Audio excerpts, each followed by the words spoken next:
Hello and welcome back to Evangelion Radio. My name is Jacob, and today we are reviewing Christian Apologetics by Cornelius Van Til. This second edition of Christian Apologetics is edited by William Edgar. William Edgar notes that Van Til grew up as a Dutch Presbyterian with a quote-unquote reformed life and worldview. And he says that it's this reformed life and worldview that led Van Til to recognize that a true Christian apologetic must start with the triune God as its foundation. Van Til's reformed life and worldview is also the reason behind his attacks on Romanism and Arminianism. Lastly, it's Van Til's reformed life and worldview that is the basis of the argument in the book that the only true Christian apologetic that does not compromise on scripture or human reasoning is a reformed apologetic. In chapter 2, Van Til argues for the foundation of Christian apologetics. He says that Christianity, theism, apologetics, philosophy, all these different branches of study are compromised in the Christian unit, that when we argue for the existence of God, we must argue for the Christian unit. We can't argue for just theism or just philosophy or just reason or using just evidences. We must argue for all of Christianity as a unit. Van Til then goes on to give a foundation of doctrine, because again, we're starting with God as a foundation. So Van Til chiefly says that man's entire being is dependent upon God. And secondly, that all men know God exists. That all men know God exists is the connecting point between the believer and the unbeliever. Though all men have fallen into sin, they have both supernatural and natural revelation to tell them that God exists. And the unbelieving man is suppressing and burying the voice of God that is so clearly evident to them. After Van Til lays the foundation, he moves on to the more practical side of Christian apologetics. What is the connecting point and what is the method of Christian apologetics? Can the believer and the unbeliever find some common ground? Well, Van Til says ultimately no, because the unbelieving man suppresses the truth.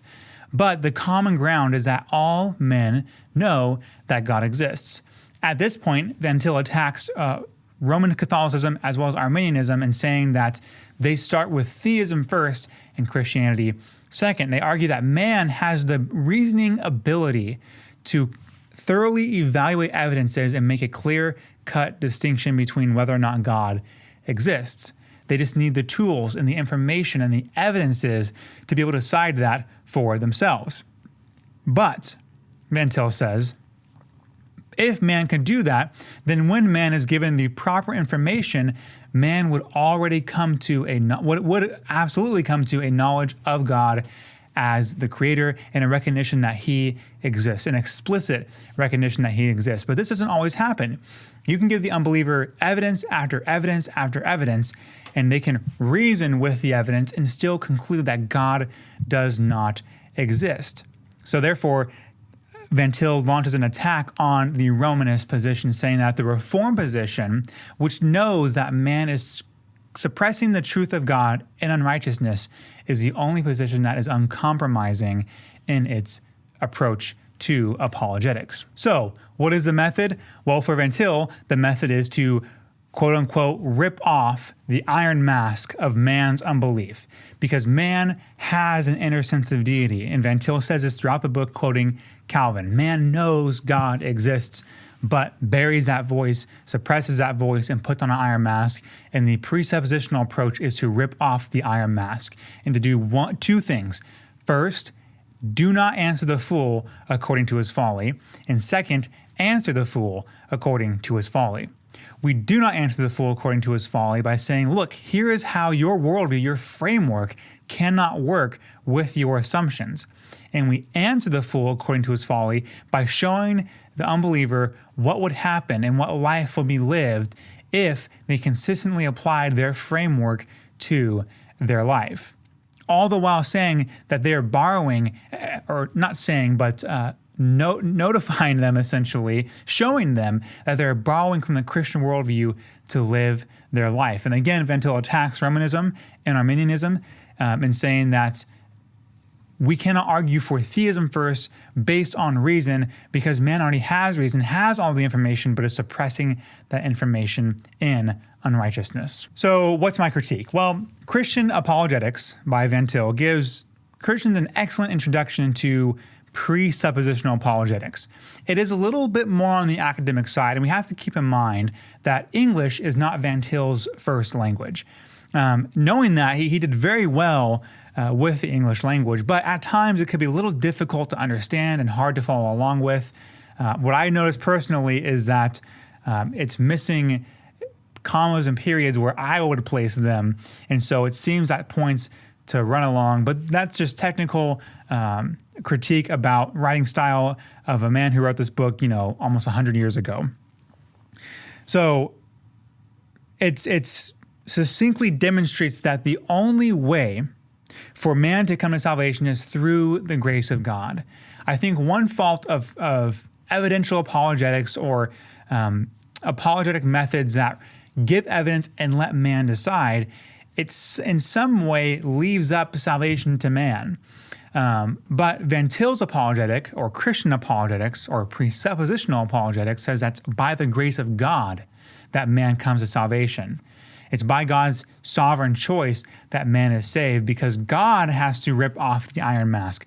God has to renew hearts. God has to unveil himself to the unbeliever. We are just showing the unbeliever that their system of belief, their framework, their worldview does not work. He demonstrates that to begin with human reason and evidence is to be unfaithful to the doctrines of Scripture. And I think one note in particular, presuppositionalism, the way that Van Til explains it, is a great way, a great method, a great tool for beginner apologists, because you don't have to be an expert on every field to argue for the existence of God. You just have to examine frameworks and worldviews.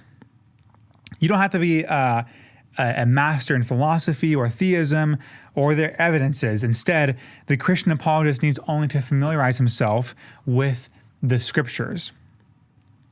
It's easy to point out to the unbeliever, hey, atheists can't live that way, or shouldn't live that way, or and applies mostly to atheism, but we can say with presuppositional apologetics, instead of studying all the evidences, we can point out that an unbelieving framework is a faulty framework that is borrowing from the Christian worldview. Now, there's maybe just one drawback from Van Til's Christian apologetics, and it is at times it seems like more so an attack on Romanism and Roman Catholicism rather than an introduction to Christian apologetics. And William Edgar even notes this in the introduction. On pages 12 through 13, he says, "Another less agreeable surprise may await the contemporary reader. The tone of this book may appear unduly abrasive. Readers may balk at Van Til's constant references to Roman Catholics or Arminians as being off the mark, and to Calvinism as holding the answers. To be sure, this is polemical stuff." So even William Edgar notes that, it's pretty abrasive, and at times it's almost too abrasive. From my perspective, it wasn't. I didn't feel Van Til was overly harsh or anything, but he spends a little too much time proving to us that Romanism and Arminianism are bad ways of apologetics. It is the overemphasis of the Calvinistic way of apologetics that may turn off readers to the book Christian Apologetics. Had Van Til omitted or limited his attacks on Romanism and Arminianism, this book might be more accessibly read and more widely read. But overall, Van Til's exposition of presuppositional apologetics far outweighs the drawbacks of Christian apologetics, reducing them to simple annoyances. It's really just annoying that Van Til launches these attacks rather than detrimenting the book. Christian apologetics is gaining, and now that's the difficulty of the book title, right? The title is Christian Apologetics. The book, Christian Apologetics, is gaining more relevance as time rolls on, as we deal with new atheism or new age cults and isms. As presuppositionalism is becoming the strongest argument for the existence of God in light of the postmodern philosophies and religions, it's being more widely studied and read because, again, I don't have to be an expert in the New Age religions in order to show that their framework, their worldview, is not a consistent worldview. And if I just have the idea, I have the belief that man is dependent on God for his being, and that all men know God exists, I can argue for the existence of God against anyone. So I highly encourage you to pick up Van Til's second edition of Christian Apologetics and read it. It's a great introduction into presuppositional apologetics. This is my first book review, so sorry if it's all over the place. As I read these books at Midwestern for my seminary degree, I want to do more of these just to get it out there. This is Midwestern's college, undergraduate college, Spurgeon College. But yeah, so sorry if this is all over the place. My first book review, and I will organize them, better in the future.